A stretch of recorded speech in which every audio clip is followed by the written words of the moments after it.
Hello and welcome back to Let's Play Rogue Trader with me, Ragged Dawn. Let's select our next destination.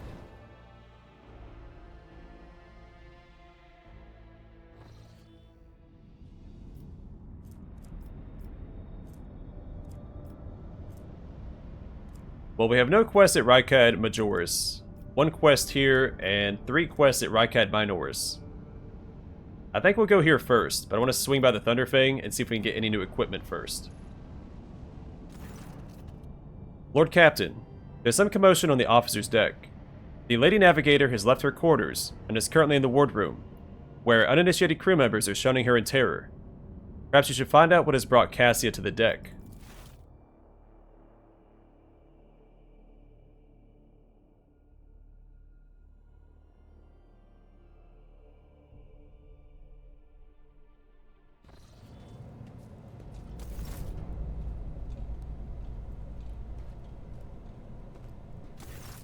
Lord Captain, my apologies. I did not notice your entrance. The Lady Navigator is engrossed in perusing the dusty tomes, which appear to have been neglected by the other officers, be it because of sloth or dullness of mind. When you walk closer, Cassia looks up at you, starts, and hides a weathered book behind her back.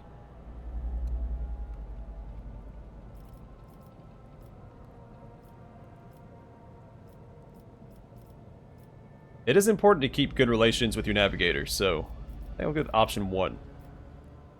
It pleases me to see you adjusting to life aboard the ship. Compared to Urak 5, your ship is a boundless world of unfamiliar hues. And yet, the abundance of bright colors can at times be wearisome on the eyes. The bridge and the decks are so clamorous. In my search for a place of quiet, I was fortunate to come upon this islet of serenity filled with rare tomes and practically devoid of color. The events that took place on Urak 5 must have shaken you greatly. Are you well? One should not underestimate the navigators of House Orselio, Lord Captain. Like a shawl of pale smoke, a faint malaise hangs upon my shoulders, but it will not be the slightest hindrance to my duty to humanity, and my duty to you. Cassie's response is reserved and pointedly decorous, clearly intended to create a distance between you. Your only attendant is your valet from Urak 5. Do my servants not measure up to your standards? No, it is not that at all, Lord Captain. It is just that Uwe is quite capable of carrying out his duties by himself. He is well accustomed to my whims and preferences. She nods genially to her taciturn servant. It'd be cool if he could be brought into combat with her, as like a very weak addition to the party. And if he dies, she gets a new servant each time. Cassia cringes ever so slightly, adjusts the adornment on her forehead, then awkwardly hides her clawed fingers in the folds of her clothes. The unnatural appearance of navigators often becomes a topic of gossip among lowly servants and officers alike. It is unsurprising, then, that Cassia prefers the company of one who is used to how she looks. I hope that you've had ample time to calm yourself and your powers. There are people on this ship who are far more impulsive and dangerous to others, and far less devoted to the God Emperor than a herald of the Navis nobility. But I did not need your words to see the shades of umber unease that whirl around your subjects whenever I am near. Were I not acquainted with such a reaction, I could have found their behavior and your question just now insulting. Cassia tosses her head back and straightens. Well, it wasn't a question, it was a statement. Point at the book in Cassia's hands. I see you are fond of reading. Oh, this. I found this fascinating read on one of the shelves, and I must say, it has caught my eye. Its every chapter is written in verse. I find it so beautiful and enrapturing. Cassia carefully shows you the book, which turns out to be a collection of works by the Cadian naval commander and poet Aelius Quent. The planet broke before the Guard did. Urak 5 had a vast archive of its own, of course. Although, most of the works within had to do with scholarly disciplines of some sort or another. Only in my sparse moments of respite was I allowed to escape into the pages of more embellished works. Cassia gently brushes the dust off the cover with her thin, clawed hand, her eyes filled with longing after reminiscing about her lost home. Lord Captain, would you kindly explain to me why you are pestering me with these questions? Inquiring about my mood and my needs, showing an interest in the books I am enjoying. You are behaving as if you possessed a shred of fellow feeling for one such as I. After an awkward silence, Cassia frowns and purses her lips. I beg your pardon, Lord Captain. That was no way for a navigator to conduct herself. Frightened by her own words, Cassia covers her mouth, pales, blushes, then pales again, and hides her face behind the cascade of her snow-white hair. So it seems like she is a romance option. It would not be becoming of a commissar to fraternize with a mutant navigator.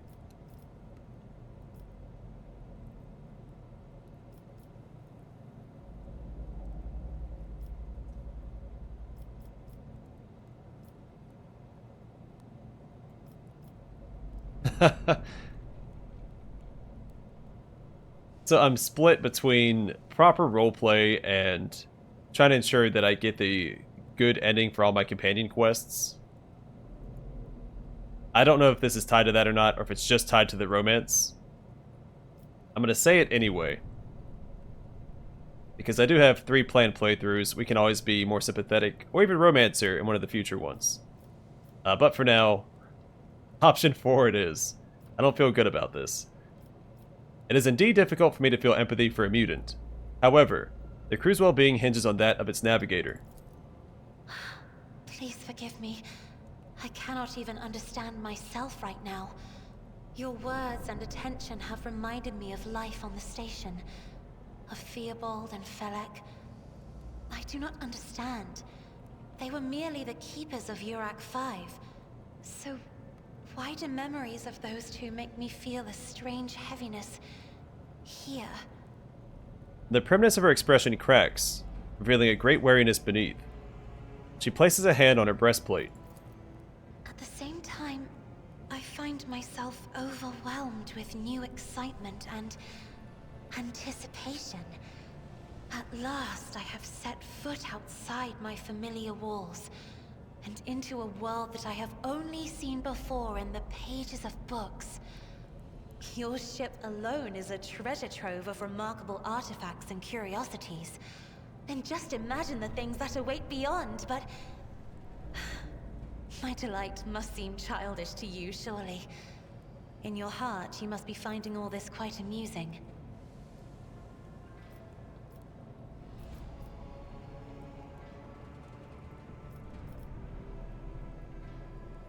Yeah, I think I'm going to be more curt and dismissive of her because of the... Well, again, I should be nice to the navigator, even as a commissar.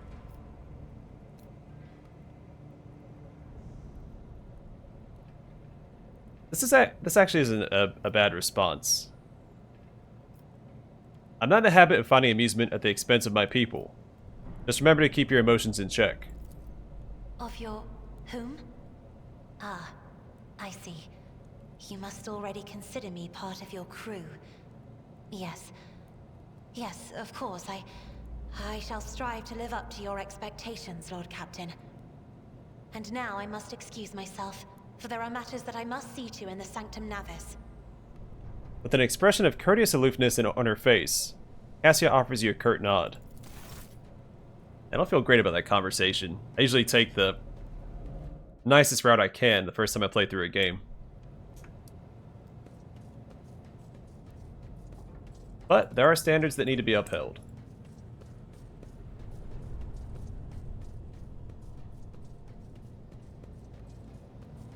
My commissar has worked with mutant psychers in the field of battle before, and they like to explode every now and then. Take out a lot of good men and women with them.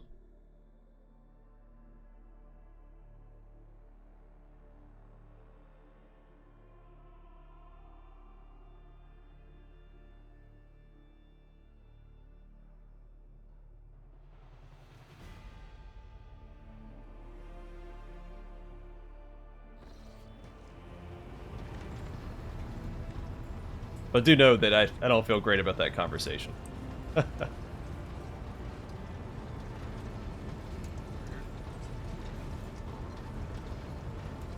did you hear? They saw it again, on the middle deck this time. What are you talking about? Don't tell me you believe in these daft rumors about the rogue trader's ghost. Interesting. Where am I going?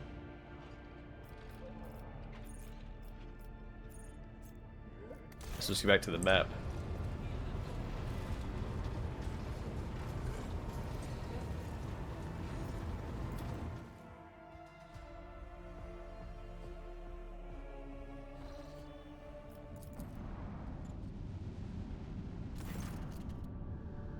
Lord Captain, sorry to disturb you. Victus pauses as if listening to something. It's pandemonium outside the bridge gate. One of the officers seems to be demanding an audience with you in person. I think I hear Master Versarian's voice. In any case, I wanted to warn you in advance. Great, another crewmate is getting uppity.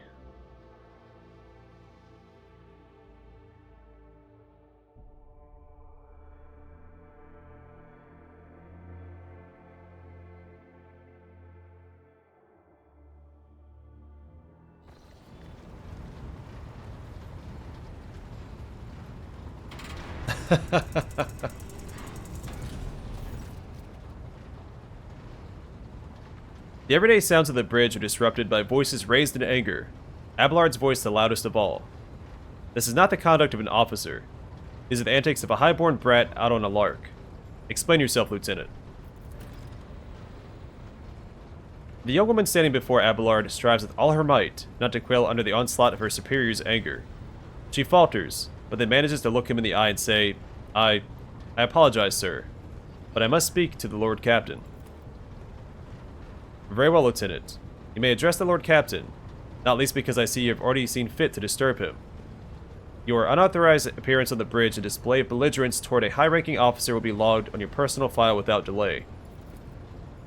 Lord Captain, Lieutenant Avrila Vent, requesting permission to speak. Vent falls silent, and then adds rashly, on a matter of extreme importance and urgency.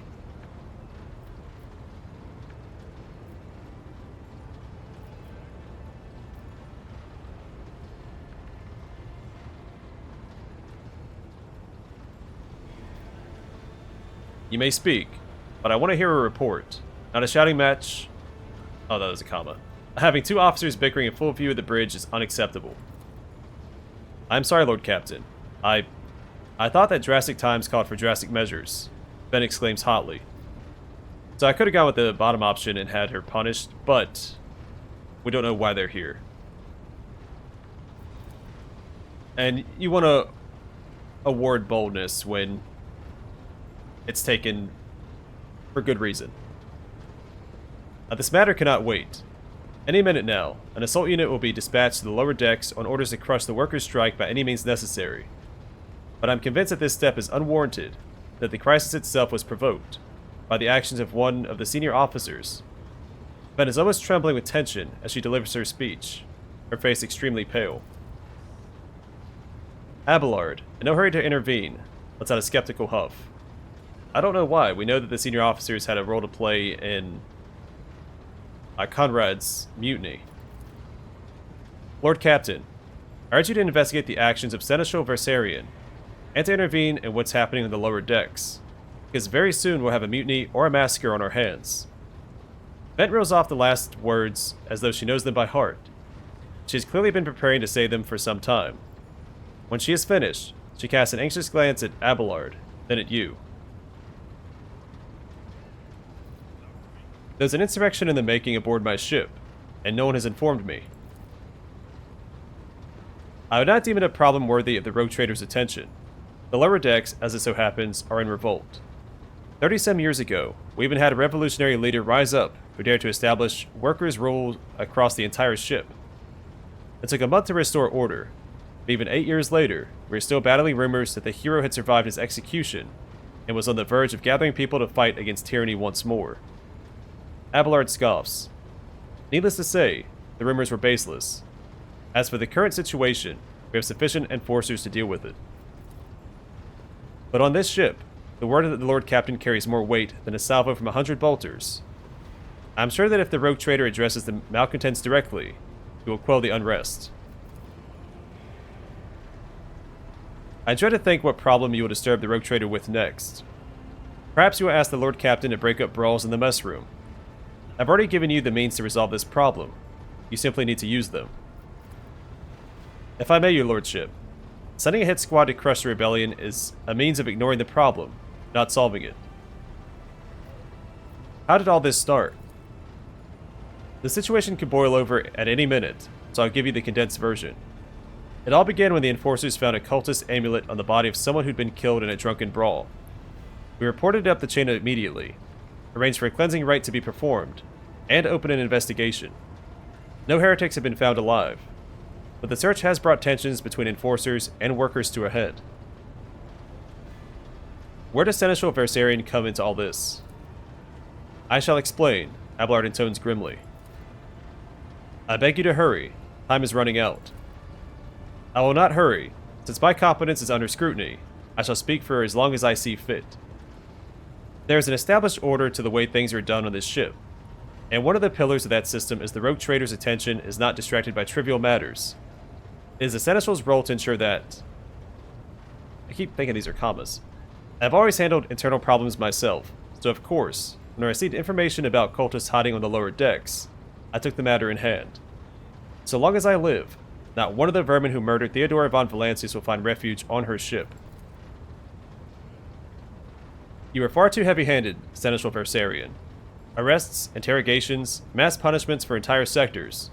It has driven the people to the brink, Ben says bitterly. Now there's a strike on the lower decks, in Depot 4 to be precise. 3 worker clans are involved, but many more are passively supporting them. The situation could degenerate into an all-out insurrection. But when I reported my concerns, the only response I received was an order to dispatch an assault unit and crush the strike with maximum force. What is Depot 4? Depot 4 is one of the poorest sectors in the lower decks. It is home to clans of general laborers. They are not as valuable to the ship as the families who have served its specialized systems for generations. They are an easily replaceable resource, and one which is now more besides, giving succor to cultists and minions of the Arch Enemy. Depot 4 is poor and troubled, but at worst that means drunken fights and illegal rotgut brewing. We've handled the workers of Depot 4 in the past. We would have done so again if the crackdown on Depot 4 hadn't been so harsh. And another important point to bear in mind, the problem is not limited to this sector. It is located on one of the most populated lower decks, and everything that happens there has a knock-on effect, all in the neighboring sectors.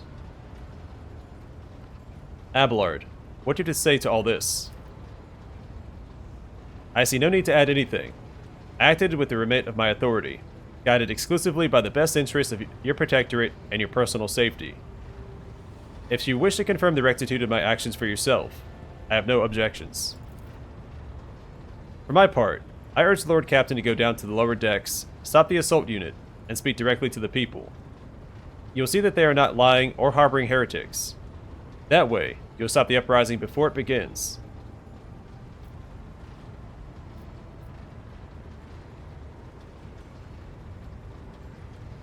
Let's go with option 4. So, the human side of me wants to take the officer side and stop innocent people from being killed. But the roleplay part of me wants to side with Abelard because we have to respect the chain of command. Once you start questioning it and introducing kinks to the chain of command, you could potentially have more problems. I am certain the Seneschal was acting within his authority, but I will verify the soundness of his decisions for myself. Throne preserve you, Lord Captain. I thank you for your support. Abelard grits his teeth slightly. An enterprise bordering on the sophomoric, but please yourself, Lord Captain. However, I categorically insist that I escort you. This doesn't bode well for somebody.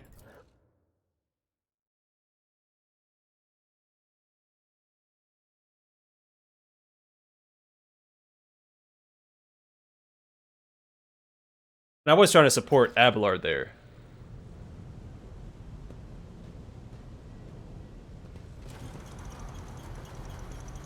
Wow, nobles from something. Hey, it's Versarion. Take that, scum. Look who it is. This is all his fault. All of it.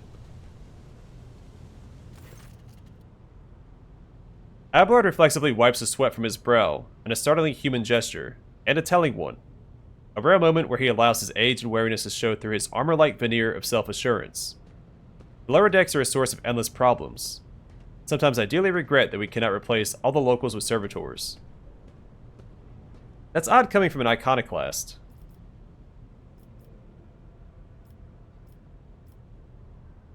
The people dared to disrespect a senior officer. They would not have had the chance to express such disrespect if we were not here, and if the situation had been dealt with by the relevant officers. Abelard grimaces.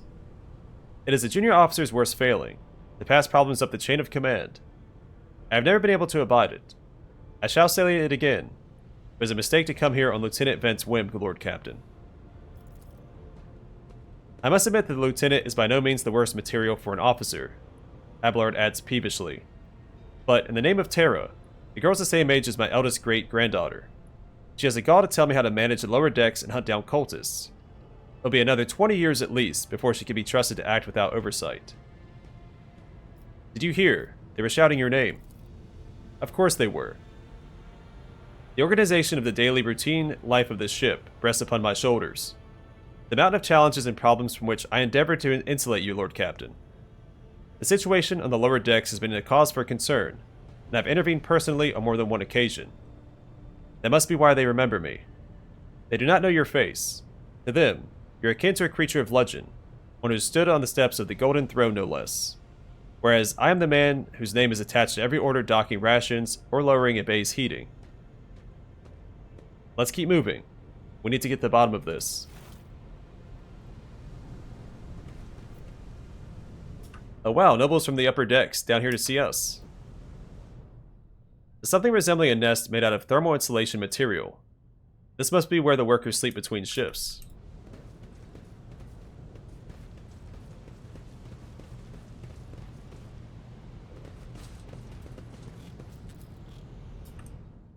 I still do not see our purpose in coming here. Huge pipes, the arteries of the ship, run through many bays delivering air, water, heat, and the propulsive force of steam. I always have a backup plan.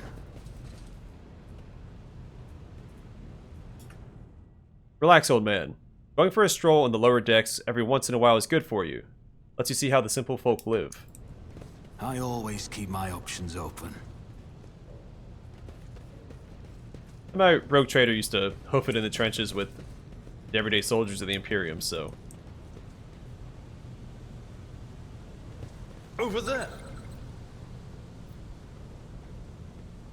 Over Keep where? your wits about you.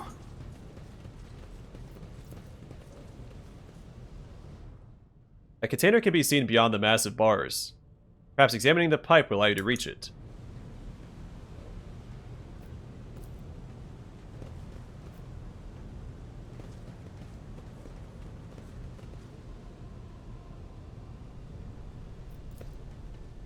Let us not dawdle.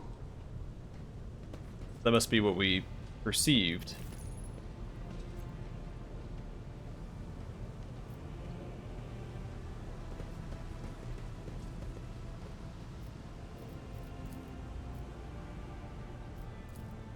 Is there money to be made?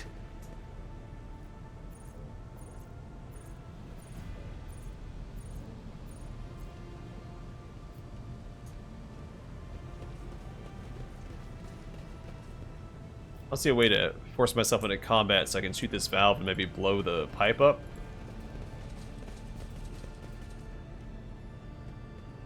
Examining the Always pipe keep will allow you your to eye on reach the it. prize. I tried that. Whoops.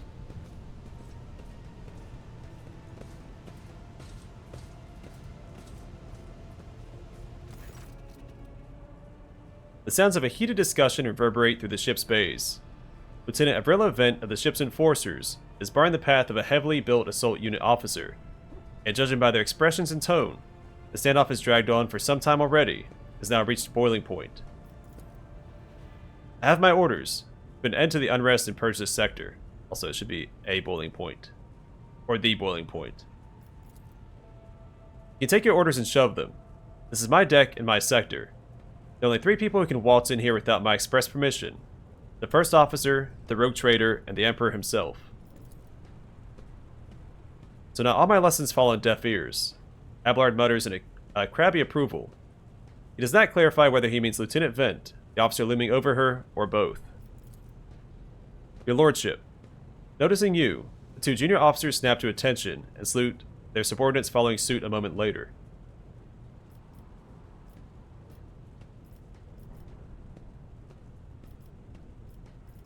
What's the situation?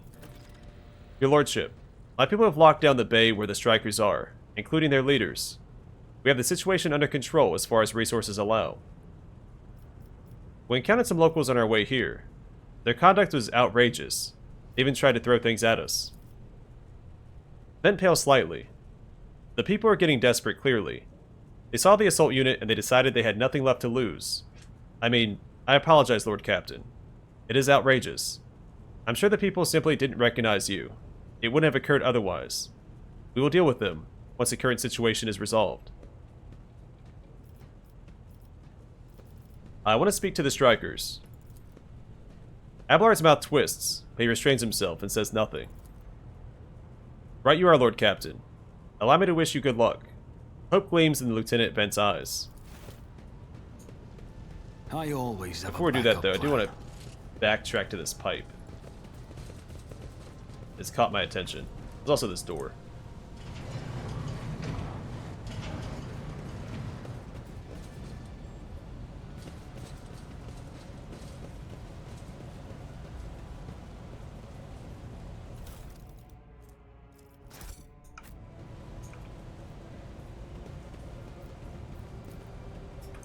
Inside the box, a string of scratched letters runs along the edge. Different first names, but the same surname. Looks like this box has been passed down in the family from generation to generation. Keep your wits about you. There was a toolbox we were looking at as well. But it has to be... Let me try quick saving and quick loading. Maybe the container bugged out and we can't see it.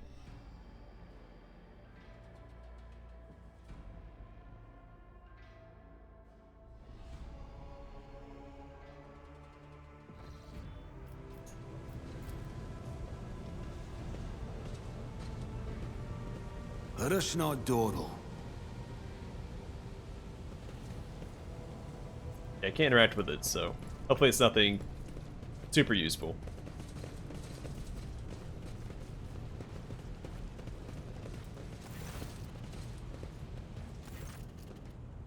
A dozen pairs of eyes stare apprehensively at you. The people before you are typical inhabitants of the lower decks, taking their simple clothing, crude weapons, and faces that display varying levels of mutation, from the barely discernible to the strange to the outright grotesque.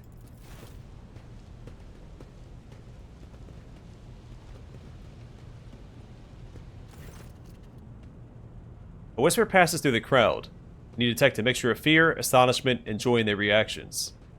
Finally, 3 people break away from the crowd, an elderly woman and 2 men. These must be the leaders. They bow clumsily before you. Lord Captain, you've come down to us. We were attacked on the way here. How do you explain that? Here's an explanation for you. The people have been pushed to their limit, and now they're lashing out. As if we don't know why these top deck units are being sent down here, like that one there that the lieutenant won't let past. Our clans are all inside the bay that's been sealed off, but the lower decks are big. I'm sure there are some people who've had just about enough. We're getting it from all sides. The soldiers have encircled the ones who've risen up. A death squad has just arrived. It's no wonder folks are lashing out. The words seem sincere to you. The body language and the glances traded between them reveal that the news of the attack has shocked them. Tell me what is troubling you. Why are you striking? Striking? That's news to us, your lordship, says a tall, thin man in worker's garb. All we're doing is asking questions, saying what we think. Shut up, Rivet, snaps the old woman, who turns her hostile dark eyes on you. Here's the deal, your lordship. Your darn enforcers are all over us down here. They say they're looking for cultists. One wrong word and they're reaching for their batons.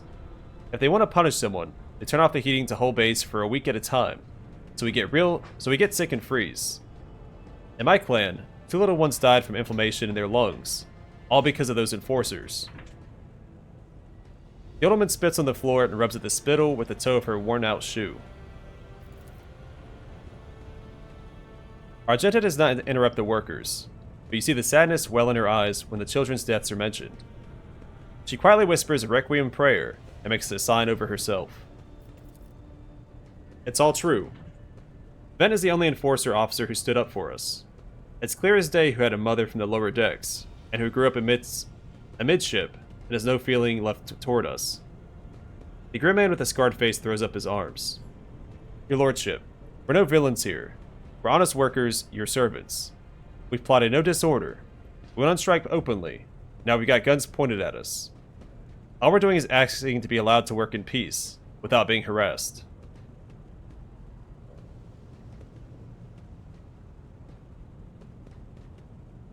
The persecution started apropos of nothing, you say. I was told that one of you was found in possession of a cultist amulet, and that there are heretics hiding here. A cultist amulet? What's that? The gewgaw they found on the dead drunkard? If it was something evil or forbidden, we sure didn't know. The enforcers just said they were looking for heretics among us, and anyone obstructing their investigation would be punished. But how could there be heretics here? We know our own people. There have been no new faces around. Definitely not. And if there were, we'd be the first to report them. And as for this amulet, or whatever it is, they took it off a dead body. There are no cultists still breathing in our sector, that's for sure. When that fight broke out, some enterprising folks looted the bodies. The boots they came back with, nobody's ever tread these decks in boots so fine, I can tell you that. Seems to me these cultists have better commanders than us. Oh yeah, those boots really were fine. And there's no harm in taking them, right? As for the amulet, it must have been pocketed by someone who didn't know any better. We don't need any amulets around here. We all worship the Emperor. And when we're working, we bow down before the machine spirits of the large and small transformers and the servo motor. The same way my grandfather was taught 100 years ago by a tech priest who came calling. Believe us, your lordship. We're a people of faith. Naive children.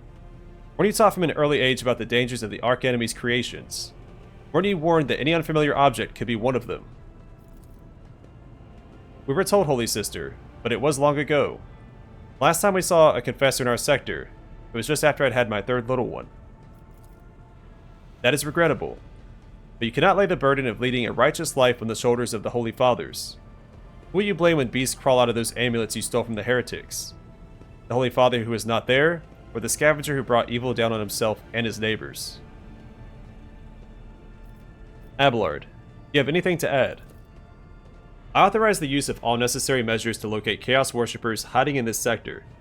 The specific steps taken by the officers were not reported to me. Abelard frowns, clearly disgruntled at having to explain himself in the workers' presence. Oh yeah, I should have questioned him in front of all the workers. What's done is done. Nevertheless, I'm certain that their actions were justified. Cultists are no drunken stevedores. They're the enemy and a threat to the ship. Neutralizing them demands decisive action. What changes do you want? Would you look at this? The Exalted Lord Captain himself is asking us bilge rats what we want. Or here's what. We want you to rein in your darn enforcers, to quit turning off the heat, and to stop battering everything that moves. No, that's not it. We want the enforcers gone from here, and we want to be armed. Give us arms, and we'll govern ourselves. We'll defend ourselves if these cultists do show their faces. I've been leader of my clan for 20 years now. Getting rid of these club-wielding thugs can only improve things around here. That's not going to happen.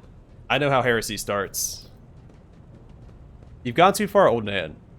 They never let the maggots on the lower decks live without the enforcers breathing down their necks. They probably even insist on enforcers in the upper decks too. As for weapons, what do we need them for? Before the first day's out, we'll have someone shooting their neighbor out of stupidity or drunkenness. We don't need that. If the enforcers stop hassling us, that'll be enough. In return, we'll find the scavengers who robbed the cultist bodies, and we'll talk to them, one lower decker to another. If there are any more of those darn amulets about, we'll hand them over to the enforcers ourselves. Yeah, plus giving a bunch of weapons to untrained and disgruntled workers seems like a terrible idea. These people have never held a weapon in their lives, or for generations for that matter. You speak for yourself and your clan, and I'll speak for me and mine. I don't want empty gestures, I want real change. They'll promise us the world now, but as soon as the Anointed One turns his back, these brutes will be on us even harder than before. All because we dared to speak out. The tall worker's eyes dart between the two arguing leaders. Every few seconds, he opens his mouth as if planning to agree, but each time he falls silent, simply making a few vague noises of approval.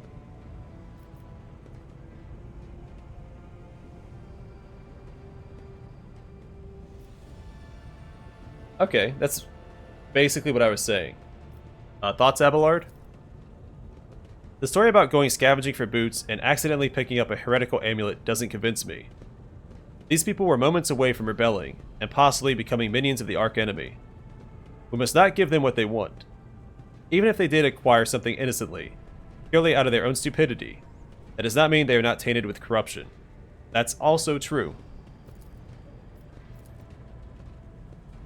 What begins as petty thievery can turn into a far graver problem. I have seen it before.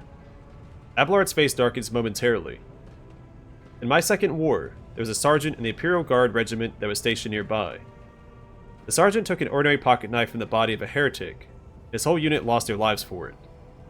When they finally managed to break into the barracks, they found not a single survivor. Only the pocket knife, which had grown through all the rows of beds like a metal-choking vine. So when it comes to scavengers, malcontents, strikers, or whatever they'll turn into next, my verdict is simple. Give them no quarter. And honestly, when dealing with chaos in the warp, that's probably your best option, unfortunately.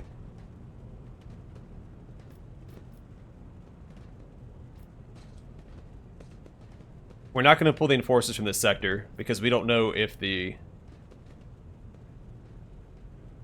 corruption is spread. So we'll go with coercion, the coercion option. Spreading anarchy on the ship is the first step toward embracing chaos. Putting weapons into untrained hands would be even worse. What's more, the enforcers are needed to maintain oversight and order. Withdraw those demands, we'll consider the rest. Wasn't that all of their demands, though? The tall worker they call Revolt shrugs and casts a sidelong look at the old woman. Old man, listen, listen. The Lord Captain himself has come down to us and is offering concessions. And I don't know a single person in the whole of Depot 4 who's ever stood next to the rogue traitor, let alone talk to them. Back down. Now's no time for you to be a stubborn old crone. Listen to us, old man. The three clans at Depot 4 ought to act as one. We've made our minds up. It's your turn to decide. Don't ask them to disband the enforcers or give us weapons. We don't need any of that. The old woman hisses in dissatisfaction. You two are ganging up on me, is that it? So brave you are against an old woman. But I'll shut up. I will indeed. I won't go against two clan leaders of my own. If you want to make peace with the enforcers, make your peace. That's great, just fantastic. Lord Captain, we're all agreed.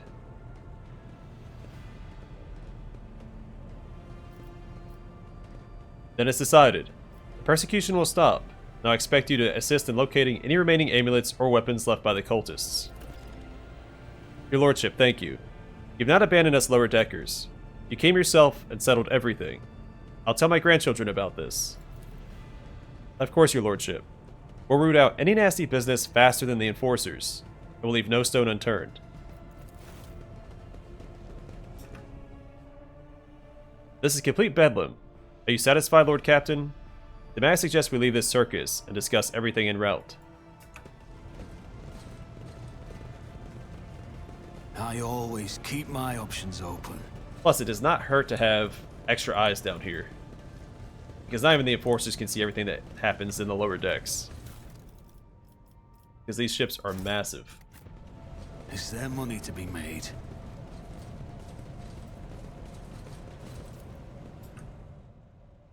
Desync warms the air around it to a scorching temperature. This is the warmest part of the bay. The workers have even dragged deck chairs here. Jeez Louise. Always keep your eye on the price. This page is where the start of each shift is marked. The last mark is missing. The workers went on strike. This ocular implant was a worthwhile investment.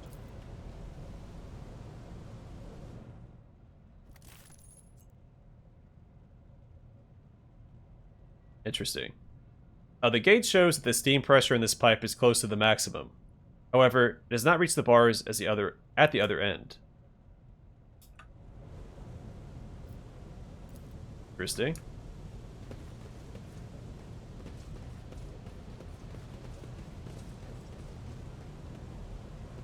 I always have a backup plan.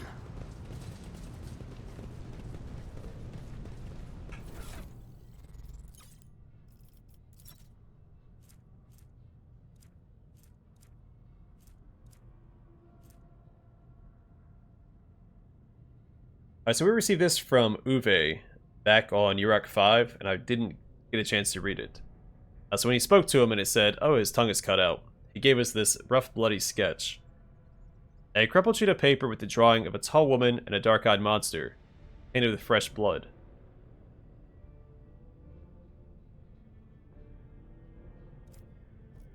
Tall woman and a dark-eyed monster. Keep your wits about you.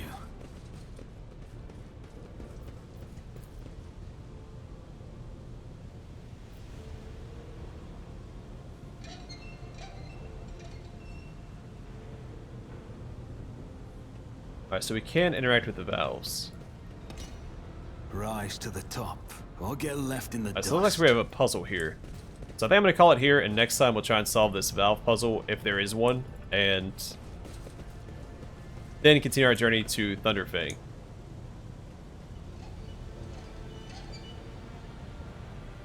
So I guess we start with that one, and we work our way around. I don't know, we'll figure it out, I think. Either way, I'm going to call it here for now. Thanks for watching, and hope to see you guys in the next one.